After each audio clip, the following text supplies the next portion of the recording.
Merci, hein. J'essaie d'être court et de ne pas trop parler. Donc c'est pas facile de sortir dans la question, parce que c'est très... Non, je reprécise. En fait, il me semble que vous aviez fait une étude de la philosophie par rapport au Manobé. Alors c'est pas tout à fait ça, c'est un cours. D'accord. C'est un cours universitaire qui est dispensé aujourd'hui sur plusieurs promotions et plusieurs facultés à toute ça, et qui porte sur la philosophie du Manobé. Donc c'est un cours à proprement parler, donc pour ça je dis c'est long, parce que c'est plusieurs séances. Dites-nous juste quelques mots. Bon, vous comprenez une petite idée. Ok. Merci. On va essayer de répondre de manière courte à ça. Première chose avant d'oublier, donc sur les effets neurocognitifs du Manobé. Donc la première question, voilà, j'ai déjà oublié, c'était de. Est-ce que vous me rappeler? Non, la première question. Le bilan, pardon, le bilan.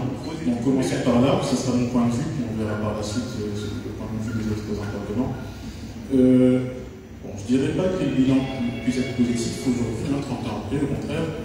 Par contre, je pourrais le qualifier d'insuffisant, quelque part, parce que là où, comme je disais tout à l'heure, on a une compréhension des choses, de ce que pourrait apporter le Manobé, et par rapport à ça, 30 ans après, on est loin de ce qu'on pourrait espérer comme retombée. Ça, c'est une réalité. Il y a énormément de projets malgré tout. Il y a une dynamique qui est de plus en plus forte, mais c'est vrai que c'est insuffisant. Ce qu'on pourrait faire pour améliorer, par exemple, c'est pour renvoyer la question de tout à l'heure, ce que nous, enfin les représentants entre guillemets, faisons, c'est plus une fois que le savoir est transmis, ce qui fait vivre l'écriture, c'est aussi ce que vous, qui apprenez en fait, lorsque vous écrivez, vous produisez de quoi intéresser d'autres personnes qui vont venir dire ce que vous avez produit. Donc si cette dynamique s'arrête à partir du moment où vous avez appris, vous ne produisez pas à votre tour et vous consommez simplement ce que d'autres vont produire, c'est ce que je disais tout à l'heure dans mon intervention, donc on a cassé la chaîne quelque part et donc il y a un souci. Donc c'est quelque chose qui, effectivement, au niveau des responsables, il y a du travail à faire, il y a de l'amélioration, effectivement, ça je suis un des premiers à le dire. En revanche, au niveau des apprenants, il y a aussi un travail à faire au sens qu'il faut produire plus d'ouvrages littéraires, bande dessinée, fiction, parce qu'en fait c'est ça qui fait vivre une écriture et une écriture tout simplement. Donc c'est vraiment quelque chose qui implique chacun d'entre nous. Donc ça c'était pour la première question. Ensuite, je vais parler un peu de la philosophie, tant qu'on rafraîchit tout là avec la deuxième question. Donc, la philosophie du Manobé, en fait, concrètement, comme je disais, c'est un cours qui est dispensé autour du Manobé. Pourquoi on en est arrivé là? Parce que tout à l'heure, j'ai évoqué rapidement un des effets négatifs un des risques en fait, parce qu'il y a toujours un risque dans tout apprentissage, c'est que les enfants développent de l'hypersensibilité. Et c'est quelque chose qui est en fait très fréquent, plus qu'on le voudrait. Et ce cours en fait, autour de la philosophie, est venu vraiment initialement par rapport à ça. C'est présenter un ensemble de principes, d'éthique, de comportement et aussi de gestion des émotions. Enfin, comme dit, il y a énormément de principes là-dedans. C'est partir des principes fondamentaux du Manobé pour inculquer en même temps les bases pour s'auto-gérer, on va dire, émotionnellement et dans la gratitude. L'objectif vraiment de ce cours-là, c'est d'augmenter à côté de l'intelligence, on va dire, des capacités intellectuelles pratiques, disons, les capacités émotionnelles et éthiques. Donc c'est vraiment ça l'objectif de ce cours. Et dedans, il y a un ensemble de stratégies qui tournent vraiment autour des principes du Manobé. Comme je le disais, si je commence dans le détail, on est encore là jusqu'à demain, donc je vais m'en tenir là à ça pour le moment. Voilà. Et je crois qu'il y a d'autres questions. Moi, j'ai juste une petite précision. J'aimerais comprendre parce que j'ai l'impression qu'il y a une petite contradiction dans ce qui a été dit tout à l'heure et par rapport à la question de Papa Saturnin. Papa Saturnin me pose la question, ça fait 30 ans que le Manobé est en train de se développer. 30 ans. Si on prend la mesure de 30 ans sur l'univers, 30 ans, est-ce que c'est vraiment important, est-ce que c'est vraiment grand, ou c'est... Parce que pour moi, 30 ans, c'est très jeune. C'est une première chose. Deuxième chose, Papa Saturnin parlait tout à l'heure de est-ce que c'est une réussite ou pas. On se pose la question, on dit c'est une réussite mesurée. Mais tout à l'heure, Papa Sanani vous avait dit, lorsque vous allez dans les universités, vous allez un petit peu partout, il y a des gens qui ont très faim, très demandeurs. Il faut même à un certain moment les freiner, c'est bien ce que vous avez dit tout à l'heure. À un certain moment les freiner. Est-ce que nous mesurons la réussite et le développement du Mandembe à la représentation qui est ici, à la représentation qui est ici, donc dans ce cas-là c'est un échec, ou on essaie de le voir au niveau mondial et universel pour voir, parce qu'il y a des gens qui ont des besoins, qui ont envie. Mais le bilan, on le fait par rapport à quoi? Par rapport à ce qu'on représente ici, ou par rapport à ce qui se fait, parce que tout à l'heure j'ai entendu Papa Tsangani qui disait que dans les universités, ils sont très très demandeurs, il y a énormément de personnes. Oui, je suis que c'est le cas, mais je vais préciser une chose. Comme j'ai dit, c'est ma perception que j'ai donnée. Est-ce que je suis satisfait du bilan ou pas? Et la réponse est non, je ne suis pas satisfait. Les universités, c'est une chose. Et j'ai dit tout à l'heure une chose qui est très importante, c'est que ce que les universitaires d'aujourd'hui vont pouvoir faire dans le temps qu'il leur reste à vivre, et avec les contraintes qu'ils ont, et le moment de leur vie dans lequel ils ont commencé à apprendre. Moi, c'est dans ce sens-là que je ne suis pas satisfait parce que je sais le potentiel du principe Mado aujourd'hui. Et quand je fais mon analyse sur ce que nous aurions pu faire pendant ces 30 ans, je ne suis pas satisfait du bilan. Mais ça ne signifie pas que je vois par rapport à la salle aujourd'hui. Je l'ai dit tout à l'heure, en milieu climatiste, je ne suis pas étonné du tout qu'il y ait une faible fréquentation. Mais encore une fois, le milieu universitaire, c'est bien.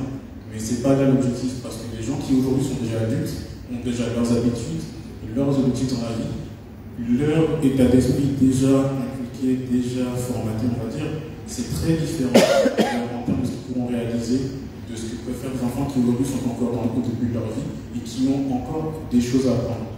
Alors, pour expliquer pourquoi je dis ça, c'est un fait que je n'ai pas évoqué tout à l'heure, mais lorsqu'on va prendre un enfant qui apprend, et pour répondre à cette question, pourquoi ça fait là qui me revient maintenant, donc il n'y a pas d'âge idéal pour apprendre, mais je dirais le plus tôt est le mieux. Dès que l'enfant voit, on peut commencer à le familiariser en mettant par exemple des étiquetages prononçant les noms qui sont écrits sur ces étiquettes. Il n'y a pas d'âge idéal, mais comme je disais, le plus tôt est le mieux. Parce que plus on habitue tôt l'enfant à cet exercice, plus il va grandir.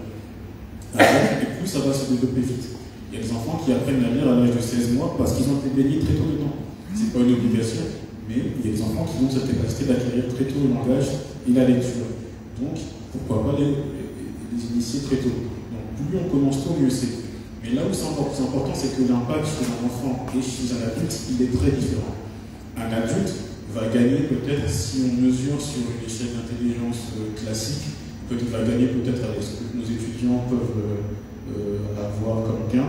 Il va peut-être produire 1 ou 2 ou 3 œuvres ou innovations dans son cursus scolaire et universitaire, puis après, il va entrer dans la vie et peut-être ça va s'arrêter.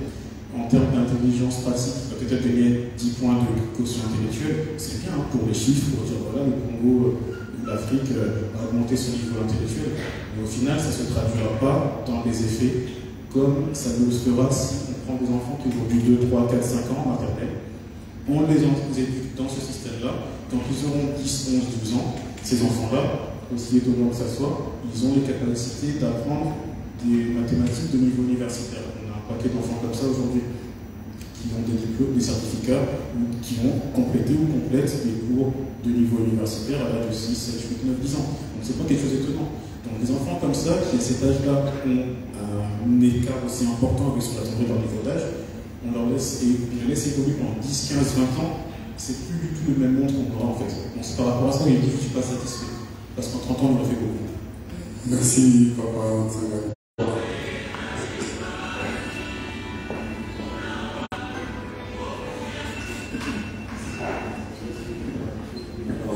Bonsoir tout le monde. Je tiens à vous remercier pour l'excellence de la conférence. Et mon premier contact avec le Mandembe, c'était en 2015, lorsque j'ai acheté des ouvrages de Papa Nzamou Kimbebe, qui est du Congo Brazzaville. Donc dans ces ouvrages, il n'hésite pas à utilisé le Mandongbe pour faire l'analyse des termes Kikongo. D'accord. Et mon second contact, c'était lorsque j'ai pris des cours en ligne avec le regretté révérend Mandongola. Donc j'ai donc deux questions. La première question, c'est une question, on va dire, de Papa Wabieladio Dali. L'ouvrage s'appelle Mandongbe, une écriture. Wabieladio Payi, un an. C'est la première question. Et là, verser une partie des sommes par rapport au brevet. Voilà, ce sont mes deux questions. Adrien. Bon, je vais commencer. Donc, pour les ouvrages, moi personnellement, effectivement, je suis au courant. J'aime bien d'ailleurs ce décrit. Là, c'est mon avis personnel. C'est quelque chose que je trouve agréable. Pour ce qui est maintenant de ce que je pense en termes du procédé, en même temps, je trouve que c'est une bonne chose qu'il y ait plusieurs lieux où on apprend le Mandongbe. En même temps, je trouve que c'est plus efficace. Par exemple, la question qu'on se posait en termes de brevet et ainsi de suite, oui, ça aurait été plus efficace s'il avait fait la démarche que ça finit ensemble. On aurait pu facilement uniformiser leur accompagnement, l'encadrement. Ça, c'est une chose que, s'il y a une chose que j'estime qu'il pourrait améliorer de son côté, c'est peut-être prendre contact avec la structure officielle de manière à uniformiser la dissolution des brevets. Parce que l'objectif, comme on dit, c'est pas de monopoliser les choses, c'est d'harmoniser. Que les gens ne se retrouvent pas perdus après à se demander, bah, finalement, j'ai pas de brevet, j'ai pas ci, j'ai pas ça. En fait, c'est plus simple parce qu'une personne vient vers nous, on sait maintenant enregistrer son son, lui donner en fait les éléments de l'éthique qui régit le sang et s'assurer que les pratiques sont uniformes tout le monde. Ça, c'était la première remarque. Pour ce qui est maintenant du brevet, à ma connaissance, il n'y a pas vraiment d'obligation de donner un pourcentage de ce soit. C'est une question qui devrait se poser, effectivement.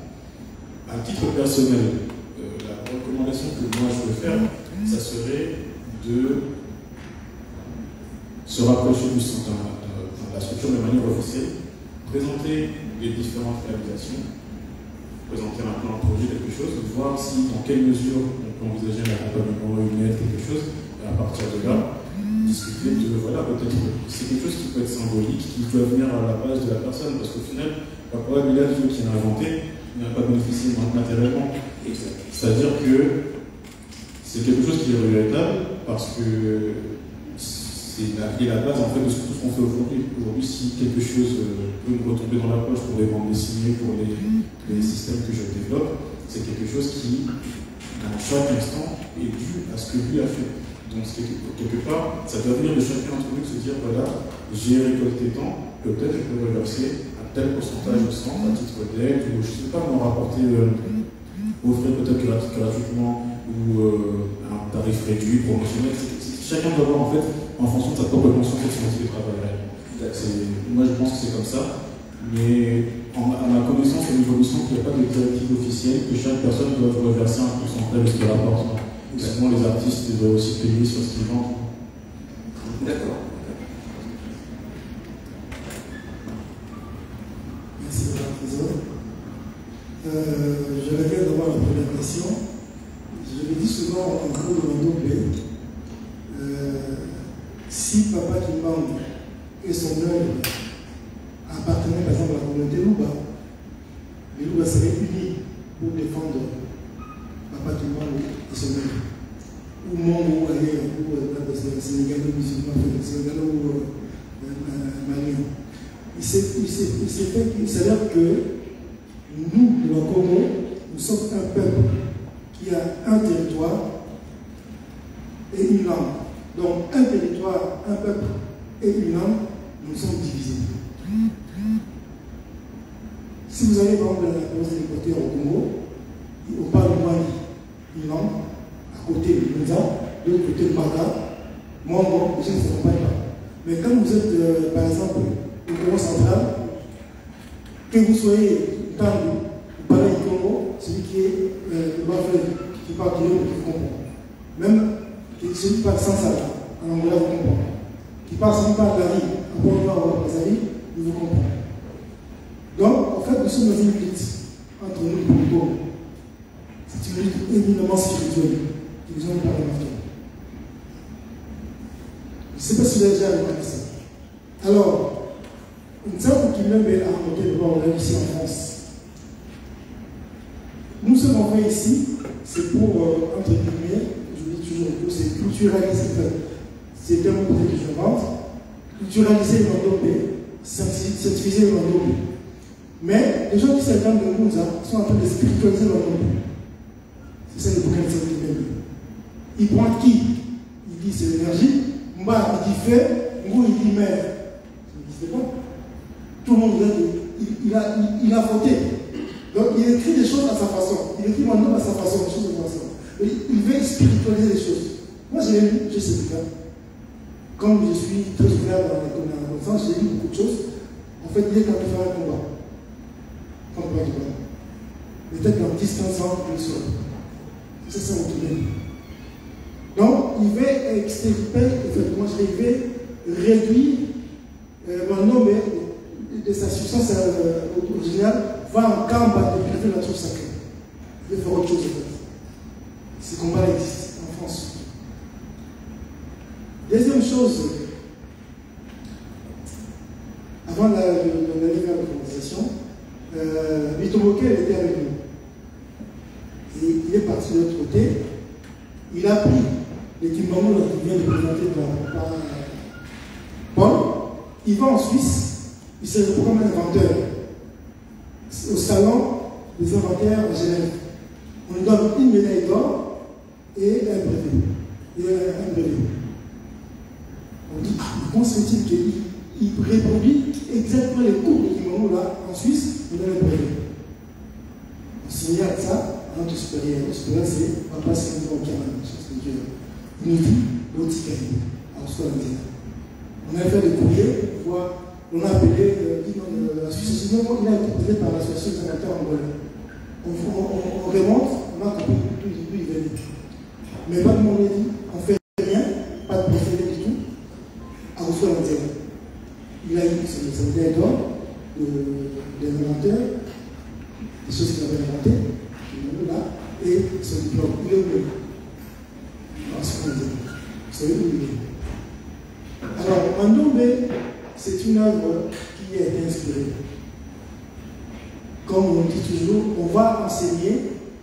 L'entraîneur, je répète, Teddy Riner n'a pas été champion. Teddy Riner, l'entraîneur a entraîné plusieurs champions, mais il a 7 champions. Et ce champion-là a été certainement habité par son courage, par sa ténacité pour avoir la médaille d'or ou la médaille olympique du monde, Teddy Riner. Donc nous enseignons pour que les gens apprennent. Mais il faut toujours revenir à la source pour aller plus loin. L'honnêteté, il faut que ce soit comme il vient de dire. Le Mandombe d'aujourd'hui appartient au centre. On a des problèmes avec les États-Unis sur la codification. Ils voulaient faire des choses, c'est nous qui l'avons bloqué. Aujourd'hui, c'est bloqué. Parce que, papa nous a dit, Maroc est venu dans les Nigériens de Maroc, alors ils sont fait bloquer.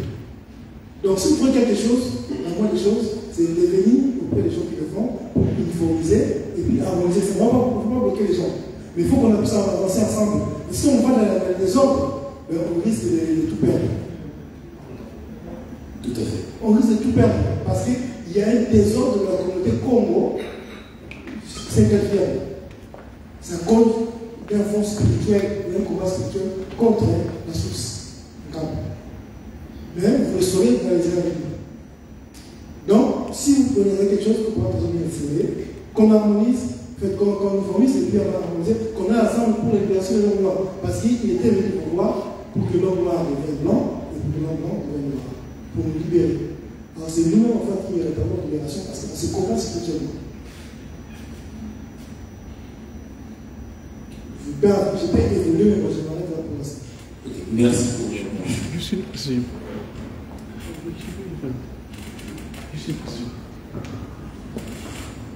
Vous demandez ça dit que c'est vrai, on ne peut pas dire merci pour le coup que vous avez donné. Parmi tout Mokele, c'est l'un des premiers éléments pour le jour. Il a pris Mandomé à Banzaville, comme vous appelez Banzaville. Il était là-bas à Angola là-bas, pour bien de la matière. Malheureusement, il a été dévié. On va revenir par son âme. Ce qui est certain, Papa Simon Kimbangu a un centre névralgique qui est Kama. Tout ce qu'il dispose, aussi bien l'église qui est là, aussi bien aujourd'hui la science qui est disposée, Papa Simon Kimbangu a un souci qu'il soit, qu'on ne soit pas comme aujourd'hui, c'est des choses spirituelles qu'on appelle les musulmans. Ils n'ont pas de chef. Chacun fait sa chose quelque part, selon comment il se comporte. Papa Simon Kimbangu, il est descendu quelque part, à un endroit. Pour cette la science aujourd'hui, d'ailleurs, nous montons en Cameroun ici le 4 janvier, on va construire une académie de Mandomé à Kamba. Papa Simon Kimbangu n'arrête pour le dire.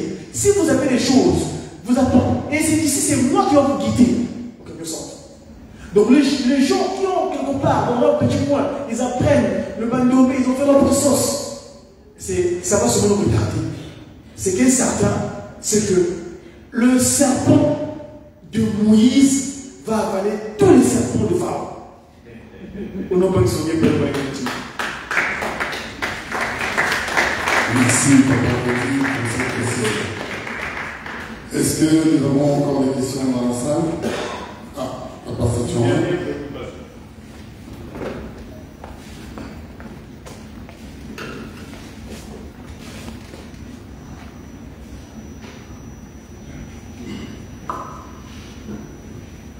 Le Mandomé a été inspiré par Papa Simon Kimbangu. Il est né, on peut le dire, sous la houlette de Papa Diagueda. L'autorisation d'enseignement a été donnée par Papa Dialogana. Donc on peut dire que le milieu naturel du kimbanguisme, puisque le Mandomé a un rapport certain avec le kimbanguisme, le milieu naturel du kimbanguisme, ce sont les 3 Congos. Or, on constate que dans ces 3 Congos-là, l'enseignement du Mandomé n'est pas, enfin, le Mandomé n'est pas enseigné à l'échelle nationale. Alors, qu'est-ce qui explique que le Mandomé ne soit pas enseigné à l'échelle nationale dans ces 3 pays? Est-ce qu'il y a des blocages? Et qu'est-ce qui bloque? Est-ce que les autorités du Mandomé ont déjà eu à faire des démarches auprès des autorités nationales? Est-ce que les réponses, enfin, comment je peux dire ça? Ces démarches ont-elles abouti ou pas? Puisque apparemment il y a des blocages, qu'est-ce qui bloque? Est-ce que ce sont les autorités du Mandomé qui n'ont pas fait les démarches? Est-ce que ce sont les autorités ecclésiastiques qui bloquent, les autorités politiques qui bloquent? On aimerait bien avoir vos avis, vos précisions à ce niveau-là. Parce que ce n'est quand même pas normal, 30 ans déjà, au niveau de ces 3 pays-là, le Mandomé ne décolle pas au niveau national. Le Mandomé est confiné, enfin, l'enseignement est confiné plus dans l'enseignement kimbanguiste que dans l'enseignement étatique. Donc il y a quand même une raison. Je ne sais pas si vous pouviez nous donner quelques éclaircissements à ce niveau-là, si vous avez des informations ou pas. Qu'est-ce qui bloque? Qu'est-ce qui ne bloque pas? Papa Saturnin, merci d'abord pour la question. Je pense que vous n'êtes pas censé ne pas savoir que le kimbanguisme... Justement, je ne sais pas pourquoi j'ai posé la question. Justement, que le kimbanguisme et l'église kimbanguiste se sont combattus dans les 3 Congos dont je parle. Moi, j'ai suivi une émission à Brazzaville où on parlait que de Simon Kimbangu. Je me suis dit, il y aurait, sur le plateau, il y aurait eu mort d'homme. On ne veut même pas qu'on parle de ce type-là. Qu'est-ce qu'il a fait? Qu'est-ce qu'il est? Et il est comparable à qui? Moi qui vous parle, je suis devenu kimbanguiste à l'âge de plus de 50 ans. Pourquoi? Parce que mon fils, j'ai baigné là-dedans. Jusqu'au jour où un ami à moi m'a dit, voilà, il m'a montré un livre, il me dit, voilà, le Dieu de gloire est emprisonné. Le Dieu que vous allez prier là-bas, ce n'est pas le vrai. Ça a cogité dans ma tête. Hein. Je me suis posé la question, pourquoi, depuis le commencement, l'homme noir est toujours dans cette situation-là? Pourquoi? Regardez, je prends l'exemple du Congo-Kinshasa. Avec ce que Simon Kimbangu a fait pour libérer ce pays-là, il y a combien de ministres qui m'enguissent depuis 60 jusqu'à aujourd'hui? Si vous pouvez me les citer. Voilà. Et pourtant, il y a des statistiques. Plus de 15 000 ministres ont défilé au Congo-Kinshasa, mais l'église Kimbangu, pourvoyeuse de cette indépendance-là, ne compte que 4 ministres et demi. Vous trouvez ça normal? C'est le combat qui continue. Le vrai combat, c'est le Vatican contre Kamba. Et qui va gagner? C'est lui qui va l'emporter. Une anecdote. Papa Kisolokele va en Europe, vient en Europe ici, en Belgique. Il va voir le roi Baudouin premier.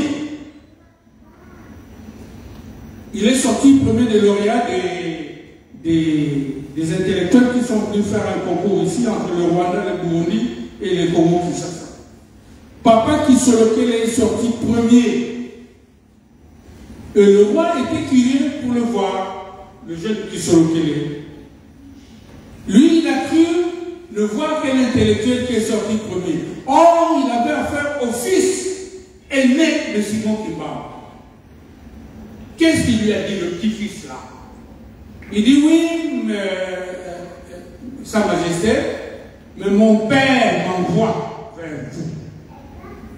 Il me dit de vous demander, est-ce que vous vous souvenez que votre grand-père avait signé des accords avec lui pour libérer le Congo et l'Afrique? Est-ce que vous le savez? Ah oui, oh jeune homme, je le sais, c'est dans mon tiroir et tout ça. Le jeune Kisolokele dira au roi Baudouin, mon père m'a envoyé te dire à toi, roi, si tu ne veux pas une guerre ouverte, qu'est-ce que Katavé, Papa Simon Kimbangu, sinon des machettes de où? Pour aller combattre contre un État qui a assuré la guerre mondiale, des paracommandos archi. Mais le roi a pris peur.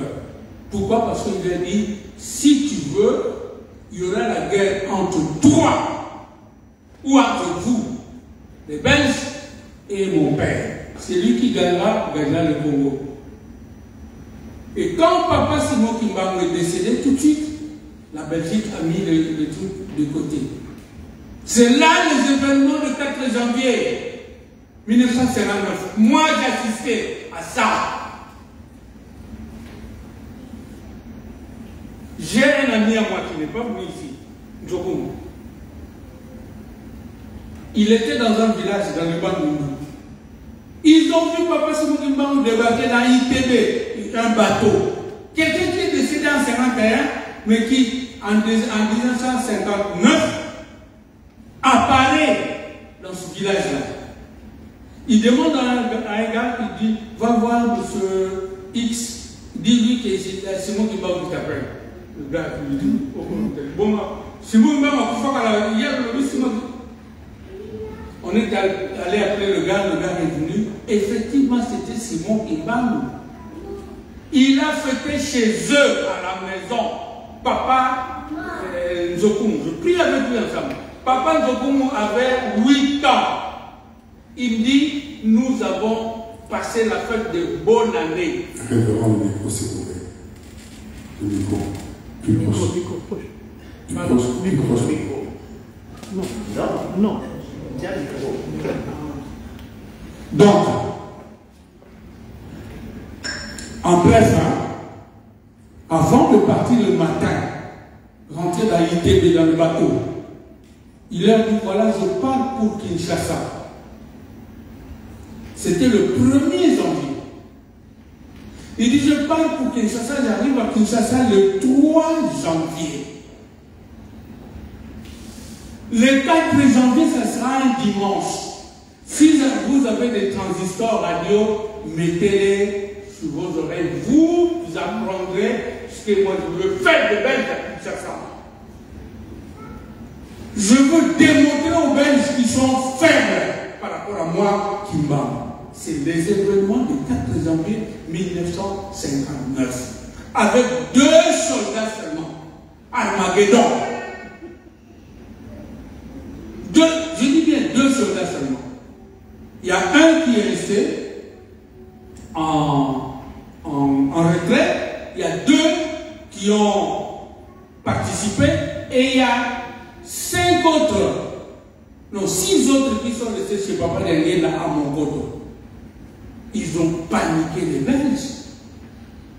Ils ont paniqué les Belges. C'est à partir de là que les Belges, sur précipitation, ont accepté, ont concédé que l'indépendance de la RDC se tiendra le 30 juin 1960. Papa Simon Kimbangu avait pris un stylo, il a écrit Kimpouanzaka Congo. Jeudi, le 30 juin 1960. Alors que comment il s'appelle, le ministre là, Van Bilsen, pour lui il y avait encore 30 ans. Le Congo devait encore ramer pendant 30 ans avant l'indépendance. Parce que le Kimbangu qui avait menacé est décédé. Mais il leur a démontré son omnipotence, omniscience et omniprésence. Voilà. Donc, pour répondre à votre question, Papa Saturnin, cette guerre-là est une guerre longue et perpétuelle. Quand j'ai pris la parole ici, j'ai dit ceci. Papa de Kimbangu avait dit ceci. Les gens là qui sont venus du monde de ténèbres me cherchent la guerre. Mais je gagnerai, je vaincrai.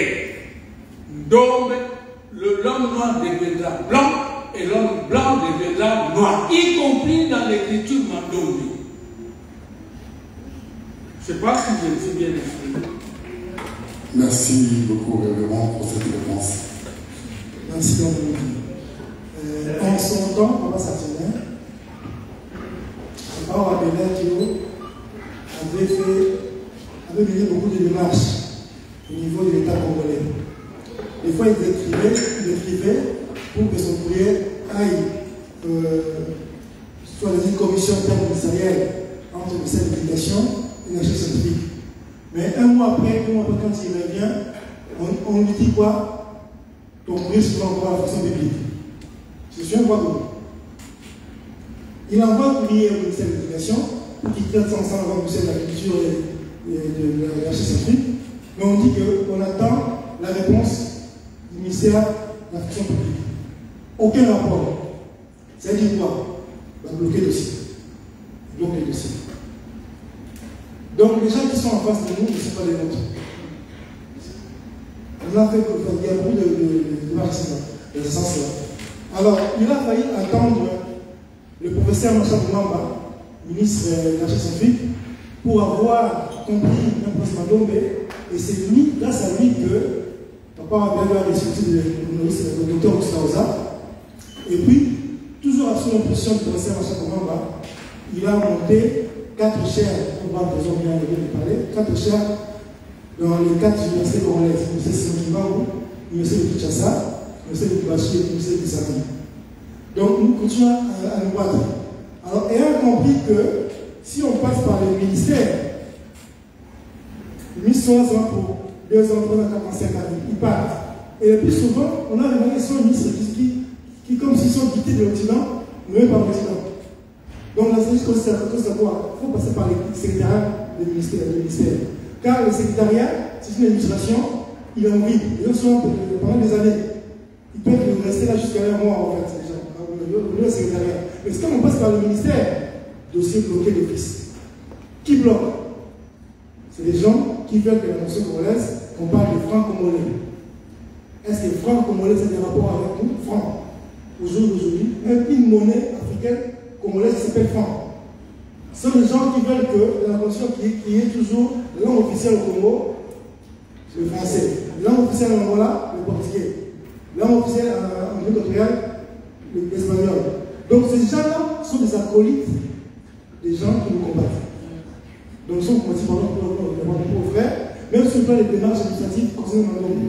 Mais nous avons toujours la tête haute, nous continuons pour que tôt ou tard demain, le Mandongo soit enseigné dans toutes les écoles publiques et soit réunies par l'État congolais. Donc le combat est là, le combat est toujours permanent, nous continuons à combattre. Mais on est combattu d'abord spirituellement. Par les gens qui sont là, qui apparemment sont menés par l'Occident, et par nos frères qui sont aussi le Congo. Donc il y a 2 combats, 2 fronts. Interne et externe. Mais nous continuons. La preuve, nous sommes là pour une conférence pour vulgariser le nom de Mandongo auprès de la communauté humaniste, des Africains, des Afro des Sahel. Merci. Merci, Papa Brian. Nous allons prendre une question de Papa David. Papa David. Oui, bonsoir.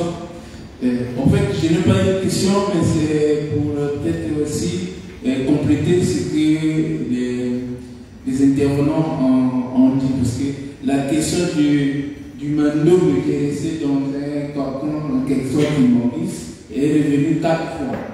Donc, Papa Adrien a parlé du combat des Bakongo. C'est pas seulement ça, c'est plus pas Bakongo.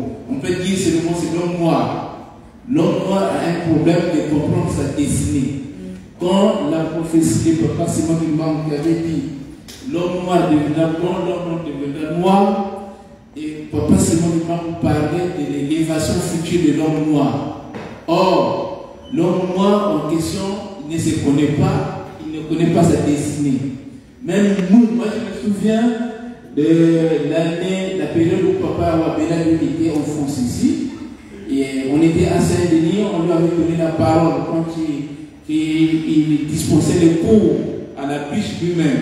Et dans la salle, il y avait des Kimonguis qui étaient même en quelque sorte dégoûtés et qu'on vienne parler de Mandongo parce qu'on nous parle de Bolivie, ça là, à côté on nous parle aussi de Mandongo. Donc, il y a des Kimonguis qui n'ont pas aussi compris le sens de l'œuvre que Papa Simon Kimbangu a amené. Parce que le développement, l'élévation de l'homme noir, ça ne viendra pas seulement miraculeusement. Donc il y a une préparation. Et l'homme noir en général, même le Kimbangu nous-mêmes, on n'a pas encore compris tout ça.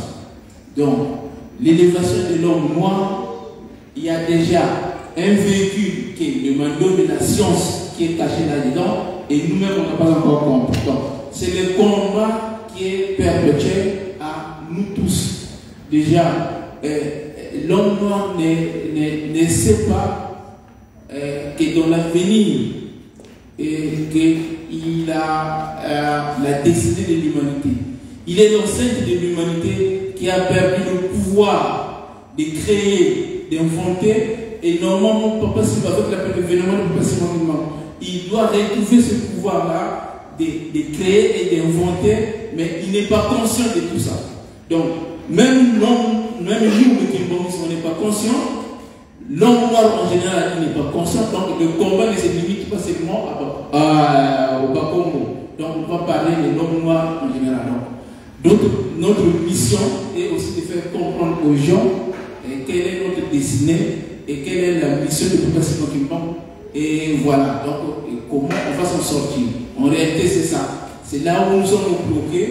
Et c'est pour cela que le Mandongo n'avance pas aussi bien qu'on pourrait l'espérer.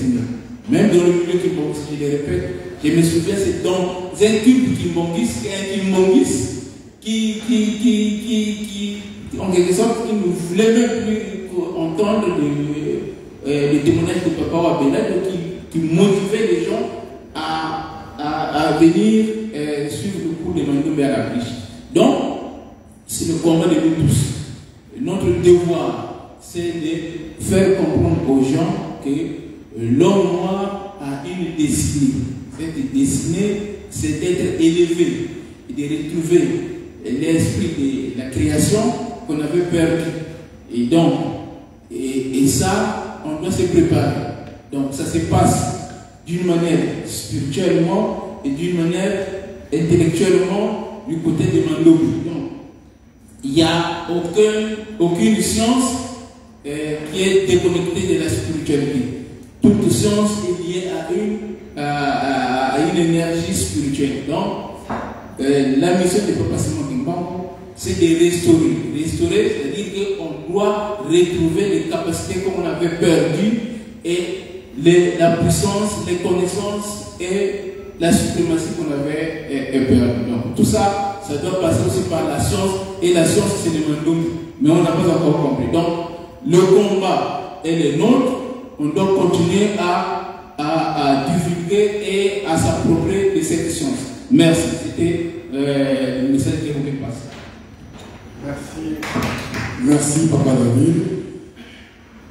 On le voit, les débats sont très riches et des échanges, et il y a beaucoup de questions. Si on peut rester là jusqu'à demain matin, comme on nous disait tout à l'heure, Papa Tsangani, si on commence à rentrer en profondeur. Il est déjà 18h35, on avait dit qu'on terminait à 18h, donc on a débordé les 35 minutes, mais je pense qu'il y a des besoins, puisqu'il y a beaucoup d'interrogations et les réponses qui nous ont été données ont été très très riches.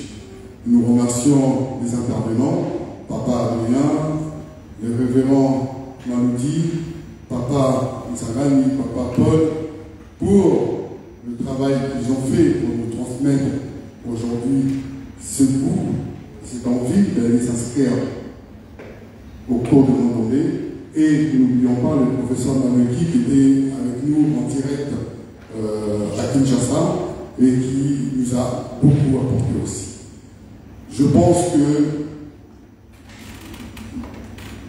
le SEMA va nous proposer une prochaine date pour que nous continuions ces débats, parce qu'il y a beaucoup de choses à dire sur le Mandombe et il y a beaucoup de choses à faire, parce que là on voit, je pense qu'il y a des attentes de tout un chacun sur le Mandombe, et je pense aussi, tout à l'heure Papa Paul nous a montré les dérivés du Mandombe, et on peut encore aller plus loin, beaucoup plus loin.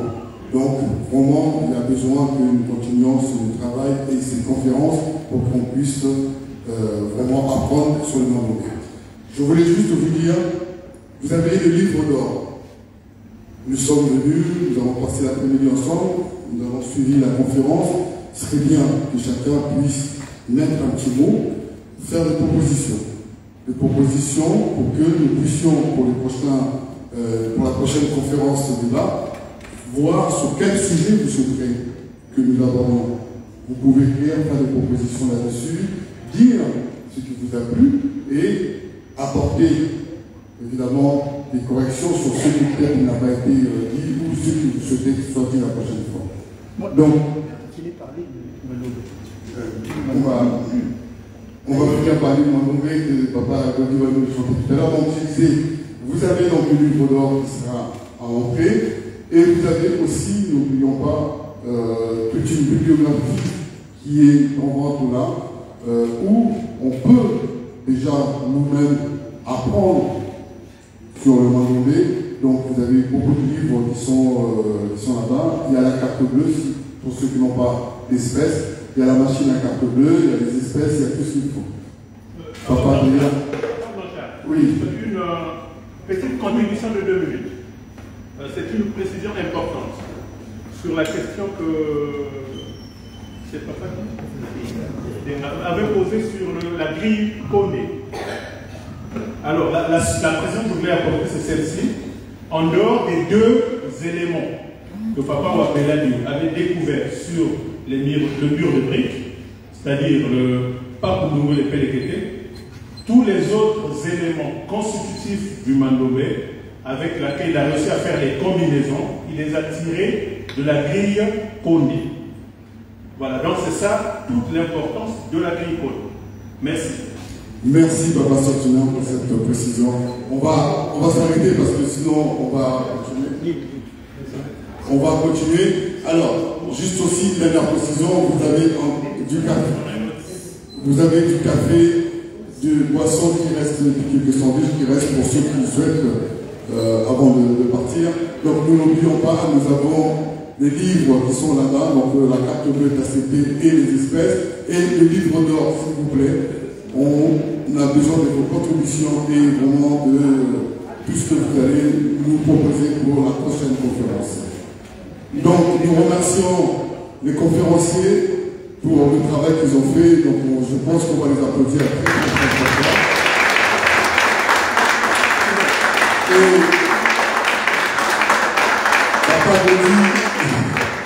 Papa Godi tient à ce que nous chantons l'hymne de Mandombe. Et avant de chanter l'hymne de Mandombe, nous avons eu Papa Diacre Imeni qui a ouvert notre conférence débat. Nous allons donner la parole à Papa Diacre pour clôturer. Et ensuite après, nous irons dans l'hymne de Mandombe.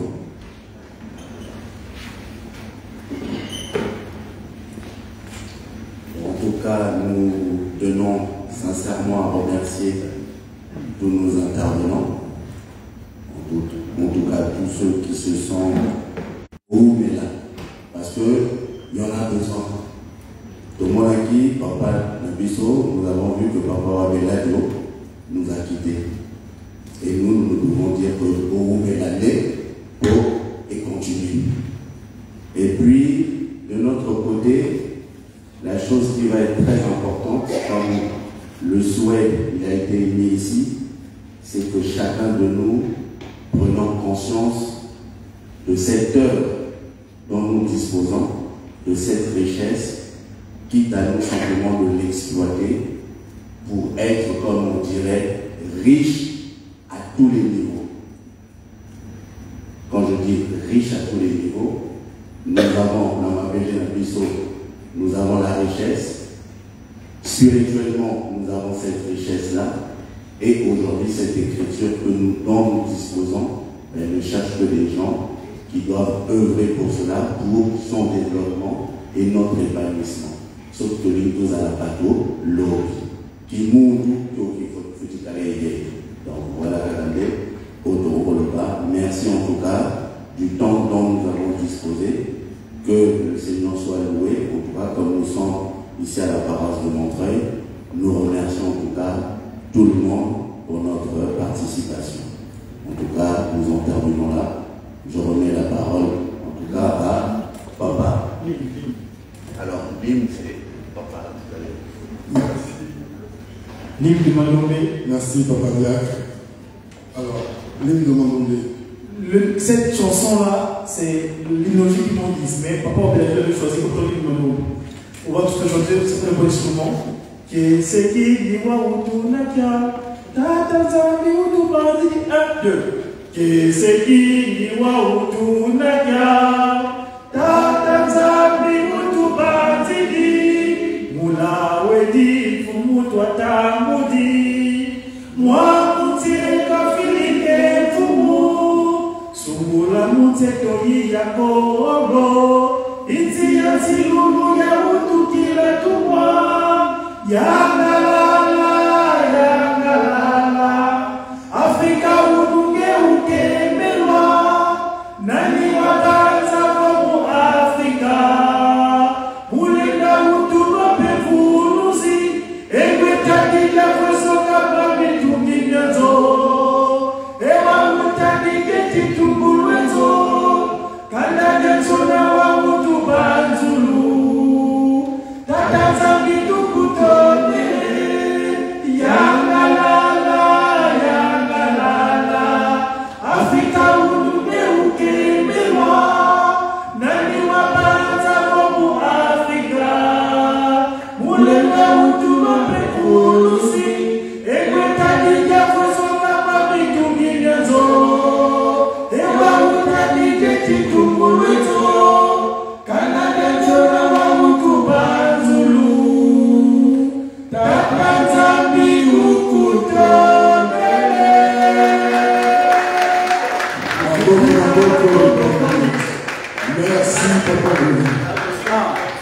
consensus. Qu'est-ce qui nous nous sommes dans l'allégresse aujourd'hui. Dieu a pensé à nous. Pour cette chose extraordinaire que nous avons reçue. Ici en Afrique, plus précisément au Congo. Et la pierre rejetée, c'est-à-dire la pierre rejetée là, qui est devenue la personne de l'homme. Et cette pierre qui était rejetée l'homme noir. Je vous dis tout à l'heure le terme noir, nommé pierre rejetée. Parce que noir, on l'a terminé de négritude, on ne pas les valeurs. Mais aujourd'hui, ce noir là, parce qu'on va même le récupérer, il l'a mis à l'homme principal. C'est le dirigeant de l'humanité, le Bantou. Et quand la famille, l'enfant orphelin, la famille orpheline aujourd'hui a été récupérée. Nous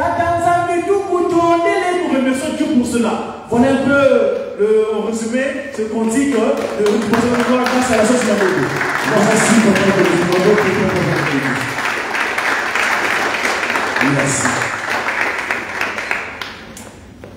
Merci. Donc nous avons terminé. Donc, comme je disais, nous avons les livres dehors. Quelques livres rentrent derrière nous. Et surtout pour ceux qui souhaitent, nous avons sandwich et quelques poissons. Après, il y a du café aussi pour ceux qui le souhaitent. Merci pour votre participation. C'était vraiment très très riche et très bien. Merci beaucoup. Ah, je vois qu'il y a une bibliothèque qui s'écrit.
c'est un moment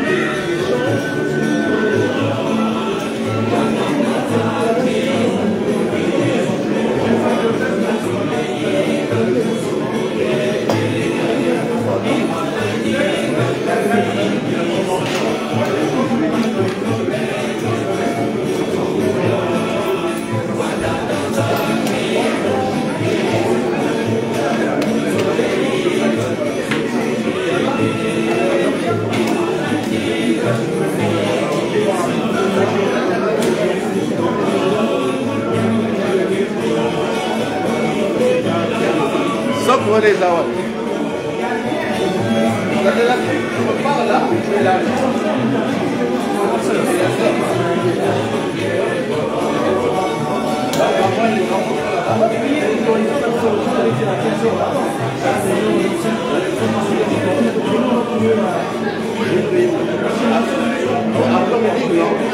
Ah, donc tu viens demain après-midi? Avec maman, oui.